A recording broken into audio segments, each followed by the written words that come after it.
Durante 4 años, entre 1948 y 1952, estuvo activo un grupo de jóvenes filósofos y pensadores que, por supuesto, marcaría la trayectoria de cada uno de sus miembros, el llamado Grupo Hiperión, nombre que se toma pues de un titán de la mitología griega. Estuvo conformado, entre otros, por Jorge Portilla, Emilio Uranga, Luis Villoro, Ricardo Guerra y Leopoldo Sea, quienes posteriormente, obviamente, desarrollaron una importante trayectoria académica e intelectual de manera individual. Cada uno, a su modo, asumió y respondió a la intención de situar a la filosofía en lo concreto, pues para ellos la filosofía debía esclarecer circunstancias, salir a la calle y estudiar los problemas que están ahí ante nuestros ojos, como la realidad indígena que interesó a Villoro o la filosofía latinoamericana y mexicana de la que se ocupó Leopoldo Sea, hacia formas concretas de lo mexicano, como por ejemplo el relajo al que Portilla dedica toda una obra. Sin embargo, fue Emilio Uranga quien tomaría el tema de la identidad del mexicano como un eje de reflexión propia, continuando con las inquietudes expresadas por Ramos y Octavio Paz, pero extendidas a un campo distinto, el de la ontología. Dice Guillermo Hurtado que los miembros del Hiperión no se conformaban con conocer las raíces más profundas de México, sino que deseaban cambiarlo, sacudirlo, liberarlo. El grupo pretendía no solo comprender mejor a su objeto de estudio, léase México y el mexicano, sino efectuar en él transformaciones profundas definitivas. Al igual que Ortega y Gasset en sus célebres meditaciones sobre España, los hiperiones pretendían efectuar una salvación de la circunstancia mexicana, desatar los nudos de su historia y de su conciencia. Los hiperiones, continúa Hurtado, estaban convencidos de que, como había afirmado ya en algún momento Alfonso Reyes, la única manera de ser provechosamente nacional consiste en ser generosamente universal. Su estudio específico de lo mexicano jamás estuvo desligado de un interés más amplio por el fenómeno humano. Los hiperiones no solo pretendían hacer una filosofía mexicana original, sino también querían que la filosofía mexicana, entiéndase la que ellos comenzaban a hacer, tuviera algo importante que decir a la humanidad entera. Esta ambición estaba basada en la creencia de que ellos estaban a la par de filósofos europeos de su generación, no solo con respecto a sus capacidades. No se olvide que ya Reyes había declarado en el 36 que entre los intelectuales americanos y los españoles se advertía una condición de nivelación e igualdad, sino también por lo que respecta a su circunstancia. Los hiperiones veían a sí mismos como padeciendo de la misma incertidumbre de sus contemporáneos europeos. Más aún, ellos pensaban que quizá la conocían de tiempo atrás y mejor, y por ello podían decir algo original o incluso más importante sobre de ella. Decía así Octavio Paz: tras este derrumbe general de la razón y la fe de Dios y la utopía, no se levantan ya nuevos o viejos sistemas intelectuales capaces de albergar nuestra angustia y tranquilizar nuestro desconcierto. Somos por primera vez en nuestra historia contemporáneos de todos los hombres. En su obra titulada Ensayo de una antología del mexicano, Emilio Uranga, nuestro primer pensador a comentar, se propone abordar el tema identitario ya no desde la psicología, como si los mexicanos fueran pues un rasgo como si lo mexicano fuera un rasgo de carácter o un aspecto particular de la psique humana, para poner en cambio que lo mexicano es un modo de ser en específico. En este sentido, propone sustituir la idea de sentimiento de inferioridad que utilizaba Ramos o los planteamientos relativos a la otredad formulados por Octavio Paz por la noción de insuficiencia. La filosofía de lo mexicano del Hiperión era, además de una filosofía metafísica, una filosofía orientada a la acción, en particular a la acción libertadora. Esto es, pues, deudora de las obras de Antonio Caso, de José Vasconcelos y sobre todo de un joven Leopoldo Sea. Y esta es también una de las diferencias más importantes entre la filosofía de lo mexicano del Hiperión y el grueso de la filosofía académica mexicana de su tiempo, incluso de la de su maestro Gauss, que se ocupaba de lo mexicano desde un punto de vista meramente intelectual. Los hiperiones sostenían que la filosofía de lo mexicano, por encima de cualquier estudio teórico de lo mexicano, del hombre y de su cultura, había de tener un papel transformador de la sociedad mexicana en su conjunto y de los mexicanos en concreto. Es más, podía decirse que pretendía tener un papel libertador en un sentido amplio de la palabra, que va desde una dimensión personal y psicológica como una terapéutica, hasta otra colectiva y política, y en este sentido como una más de las manifestaciones intelectuales de la Revolución Mexicana. La filosofía de lo mexicano, por lo tanto, se distingue de otras corrientes de la época por asumirse como una filosofía comprometida, terapéutica y emancipadora. Hola a todas y todos, muchas gracias por visitarme y tomarse un momento para platicar. Mi nombre es Jesús Méndez y el día de hoy, tomando en consideración todos los factores antes mencionados y tomando en cuenta que este es el video 2 de 2, el día de hoy estaremos hablando acerca del pensamiento de Emilio Uranga, filósofo del Grupo Hiperión, cuyas aportaciones a la discusión son muy sugerentes, y el historiador Miguel León Portilla, quien estudiará la filosofía náhuatl como una extensión de esta reflexión sobre lo mexicano. Todo ello basado en el pensamiento de Ernesto Priani, Ramón Shirao y Guillermo Hurtado. Obviamente el tiempo nunca es suficiente para abarcarlo todo, pero intentaremos dar nociones generales para después, por su parte, ustedes ojalá puedan profundizar mucho más en el tema presentado. No olviden dejar su like y suscribirse. Y sin más preámbulos, pues, vámonos para allá. Hay tesis, arte, cultura y educación. Pero retomemos un poco el concepto que plantea Emilio Uranga y pensemos por un momento al respecto de ello. El término insuficiencia es un rasgo de incompletud, es decir, una señal de que algo no es suficiente, no está completo, y por tal motivo, pues, no es en el sentido pleno. Si no hay suficiente luz, por lo tanto, no hay luz. Si no es suficientemente humano, no es ser humano. De modo que el término ontológico no se refiere a un aspecto en particular del carácter, sino a la constitución misma del mexicano de su ser.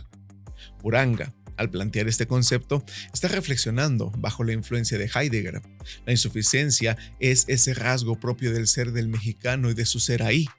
Y ante esta hay dos respuestas: la inferioridad, que será una expresión del carácter inauténtico en los términos utilizados por el propio Heidegger, mientras que el reconocimiento de la insuficiencia como condición originaria resultaría conducir o nos conduciría a la autenticidad, a la aceptación de que se está y de que se es parte de una condición autosuficiente.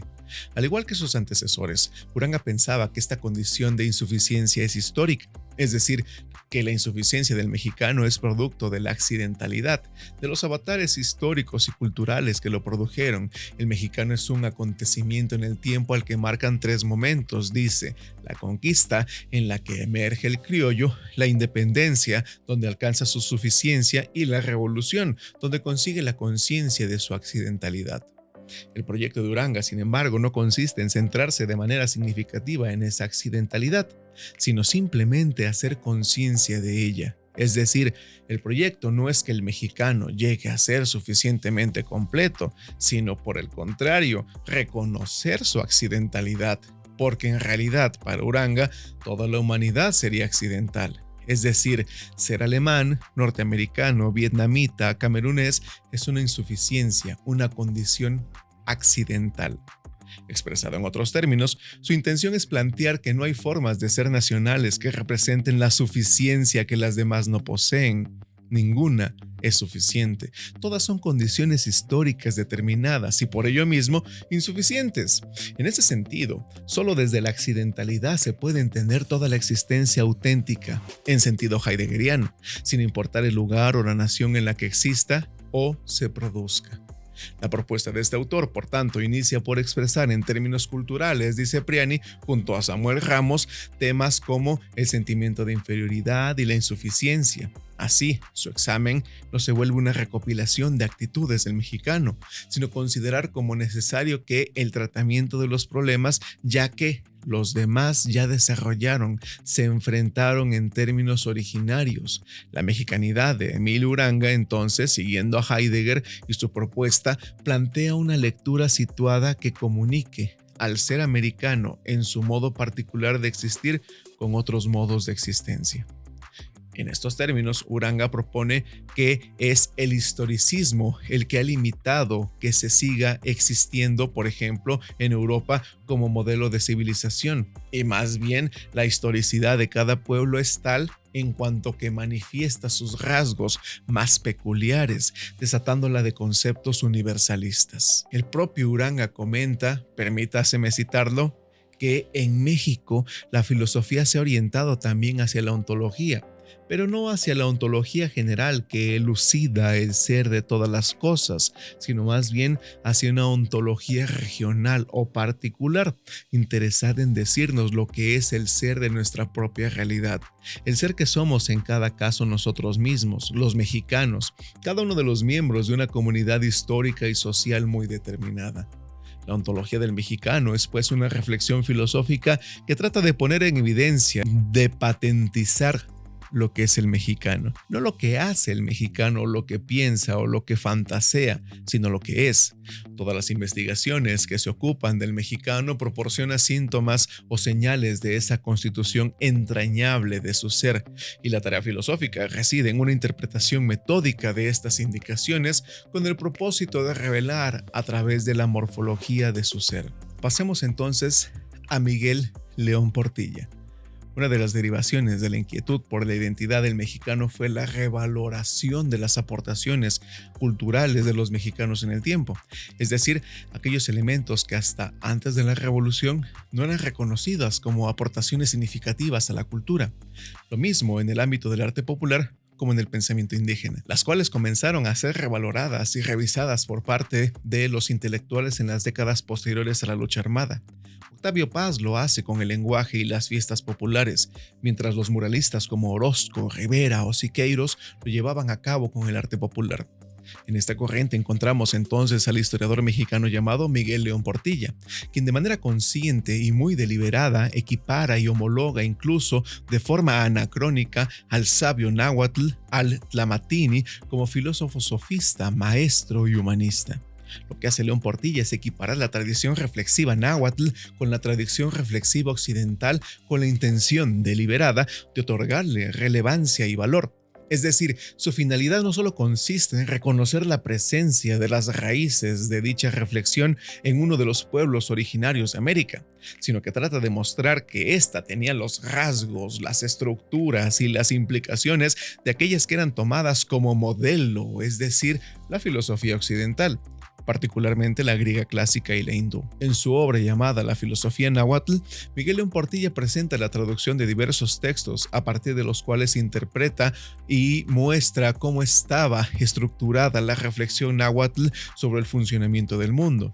Según esta, es Quetzalcóatl el que descubre, quien fundamenta y quien sostiene la tierra, es decir, Ometeotl, que significa señor y señora de la dualidad. Se trata de un dios complejo, dual, que es lo mismo masculino y femenino, y representa por igual el día y la noche. Esta es una deidad que no tiene principio y que es por tanto el principio único de todo lo que existe, único pero no unitario, porque como se planteó con anterioridad, es dual. De él proviene la generación de todo lo existente mediante el movimiento de creación y destrucción del cosmos. Este dios tiene asimismo muchas denominaciones, o por decirlo con mayor precisión, sus aspectos y atribuciones son conocidos con diferentes nombres, pues la creación se produce no solo en un principio, sino a lo largo de una cadena continua de creaciones. Por ello, como hemos visto, es referido en múltiples ocasiones como Ometeotl, señor y señora de la dualidad, pero también se le conoce como Tonacatecutli, señor y señora de nuestra carne. De igual manera se le designa Intonan, Intota o Huehueteotl, nuestra madre, nuestro padre, el Dios viejo. Cada aspecto de la creación y del movimiento, de generación y de destrucción, tienen un nombre diferente y representa una perspectiva de concebir e interpretar esta divinidad dominante dentro del pensamiento náhuatl. De modo que tenemos un Dios que en tal sentido carece propiamente de principio, porque Él mismo es principio, sujeto y objeto de la creación al mismo tiempo, en la que podemos entender como una relación dinámica que produce todo cuanto existe.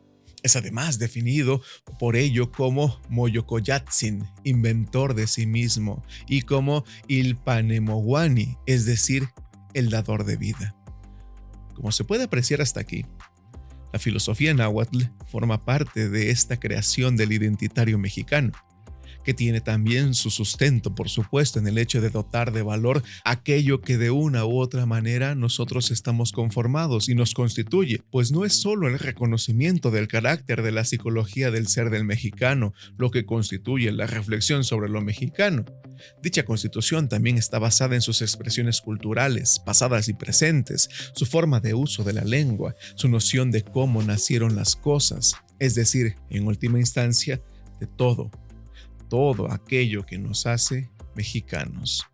Para finalizar, dice León Portilla, y una vez más, permítaseme citarlo, sucedió con los nahuas algo semejante a lo acontecido entre los griegos, donde fueron precisamente los poetas líricos los que empezaron a tomar conciencia de los grandes problemas que rodean la comprensión del mundo y del hombre.